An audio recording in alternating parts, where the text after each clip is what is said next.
Hey, it's Derek from ForeGolf Custom. The GT driver from Titleist, it's here. Is it any better than TSR? I've done a few fittings already from this. If you're new to the channel, please like what we're doing. It helps us get the word out there and lets me know that it's worth doing. Comment below, will you please, if you've hit this, if you're a Titleist guy or a Titleist golfer, are you finding this any better? The jury's still out. But I'll tell you how I am fitting with this, so stay tuned. I've got information on the Hosel for you. I've got some shaft info and some building tips around the fittings that I'm seeing here in terms of this driver. Okay, let's start it out. What's different about this club? Well, Titleist have decided it's time to move into carbon fiber. They've designed a new crown for this club. And realistically speaking, that's kind of where this design has to go, to be honest, because everybody else has moved into carbon fiber in terms of design and in terms of construction and engineering. Why? Well, because if you bring carbon fiber to the party, you get a whole ball of weight back and you're able to place it in different places within the club to alter both launch and spin. It also has a big moment of inertia gain where you can move that weight to different points in the club to help stabilize it, help keep it more organized, and ultimately make it a little bit more forgiving. But is it more forgiving? Look, to be honest with you, this is a driver that I'm using for that better golfer, to be honest. I'm using it for the type of golfer, you know, who can strike the ball relatively well, has a fairly good and decent swing path. It's got a lot of speed. There's a lot of flight on the ball. They usually hit it quite high to get it out there. Then I'm using it to great effect because what I'm doing is I'm kind of managing the way that the ball is reacting based on off-center strikes. Tip for you, if you're a golfer that strikes at heel side, so that's down towards the bottom corner of the club, this is not a great driver for you. Irrespective of whether you're a speed hitter or not, it doesn't miss that well, to be honest. Slight variations away from center will actually do very well with this new GT model, but it's not the kind of driver that I'm giving to that higher handicapper, that slower speed golfer. There's better product for that kind of job. This is a high performance, flat trajectory driver. It's lower spin than TSR from before, but here's a spoiler. If you have TSR, it's probably not worth changing. In fact, it definitely isn't worth changing. Let's talk about the two heads that we have. We've got the GT3 and we've got the GT2. There's a GT4 as well, which we haven't yet got into the bay because, to be honest, I'm doing most of my work with these two heads. The GT3 has the adjustability in it. To be honest, it's very fiddly. It's got a weighting at the very front. It's got T2, T1 neutral, and then it's got H1, H2. This is a sliding weight. It's very forward in the driver because it's trying to keep that spin ratio down. And to be honest, if you put a weight forward in the driver, it's not going to have much of an effect in terms of moving the ball left or right. The adjustability in this is in the Hosel as well. There's a Hosel ring, which I even find complicated, so I can only imagine what the golfers out there. I'm going to do a little bit of an intro about that and explain to you what's happening with that ring because it's really important that you set this driver up right from the start. Okay, so the Hosel basically sits into the driver. The important part is to have the actual letters lined up to the back of the club. This is the actual setting. I'm using mostly sort of the A1s and the D4s because what they do is they're just a ½ degree closed or a ½ degree open. When I have to maybe make big adjustments, so let's, for instance, this is the flight that I'm working on. So this is a left to right path.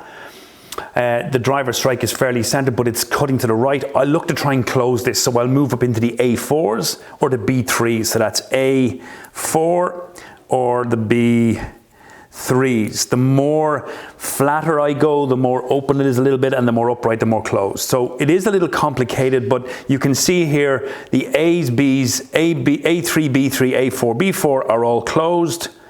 The D2, C2, D1, C1 are all open. This is the one I'm using if the golfer then has, you know, a big slider puller that he's trying to stop this left pull. I'm moving him into the C2s or the D1s because it's an open path. So just to demonstrate, I'll go into the C1s. I use that a lot. Bolt the driver in, and that opens the club face at address and helps to stop the big hook, and then I'm using the shaft to control it as well. Just be careful When you change the actual angle of the face, you also change the loft, okay? So as you open it, it gets lower in loft, and as you close it, it gets higher in loft. So just be careful or aware of that if you're gonna do a very closed loft, you might wanna go down in the actual loft of the driver, because when you actually set it to the close, it's gonna loft it up in case you're trying to work on keeping spin and launch organized. Bottom line is, fairly complicated hosel.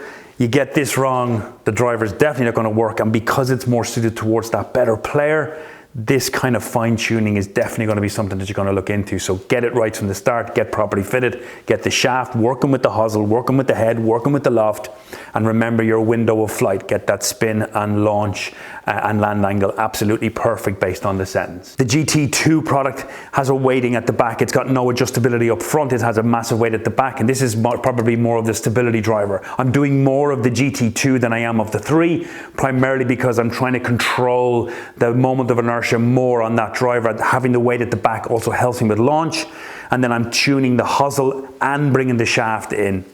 A few fitting tips for you. If you high toe it, if you're a high toe striker, this driver is great. It keeps the speed up on both heads. I haven't seen much of a speed gain, to be honest, even though the new face is much better. There's a lot more response from it. Golfers are getting really good sort of sense of strike from it. And it is slightly better, I guess, phonetically than the TSR product. And I do quite like it. The shaping is exactly the same, to be honest, as the other one. I haven't seen much of a change there. Titleist is classic at their shaping. Lovely teardrop, very neat, very organized. They put these kind of lines in the face. Is a cool story around that. That comes from tour reps out on tour, actually painting lines onto the face so that the golfers could see the way that the club sets up. There's 3 main shafts in terms of coming with the fitting kits that we've seen. There's a Denali in 50. There's a Hazardous Black, which is a great shaft if you're strong. And there's also a Tensai 1K in there as well. Very nice kind of in-between shaft, soft tip. But really, I'm using more of the stiffer tip product. I'm using stuff that's stronger. Be careful if you upgrade in this driver to a more performance shaft, so up into the Fujikuras or the Diamante line, there's a massive upcharge if you're buying from the factory, so be careful. This driver gets expensive really quick. In terms of the 2 heads from a fitting side of things, okay, so let's break this down in terms of the player profile. So the player I'm seeing getting the best out of this is strong. I'm talking about 100+ mile-an-hour swing speed, so 150+ ball speeds. The driver's brilliant at organizing the spin and launch. It's keeping things flat. So golfers like that tend to hit up on the driver, although it's not necessary. But if you do, it helps to keep the ball flight flat.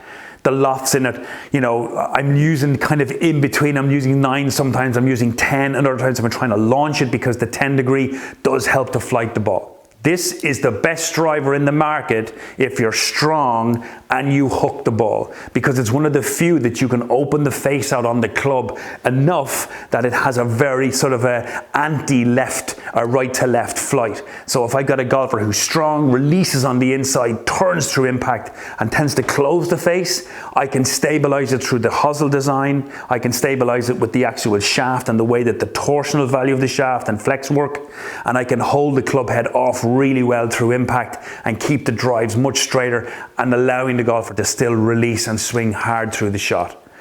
The GT2 is probably the one you're going to want to look at because it is the most stable. I haven't seen any major jumps in spin. I've seen a few people talking about lower spin ratios. I've not seen that, but I have seen the driver missing a little better.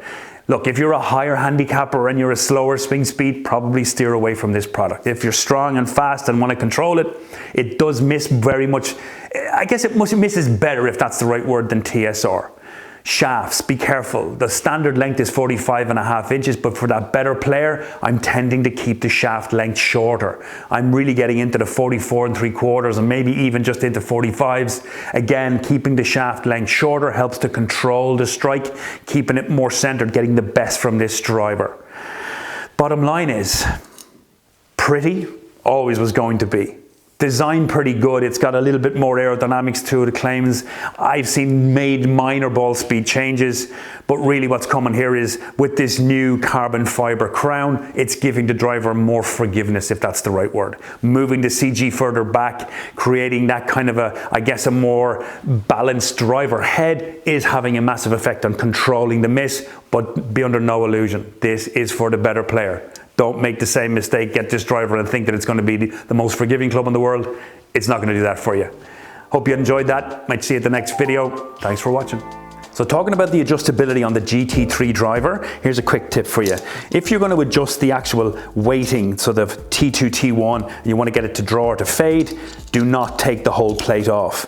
Simply slide the weight inside and then tighten it back down. If you take that panel off, weight's going to fall out. It's a nightmare to get it back in.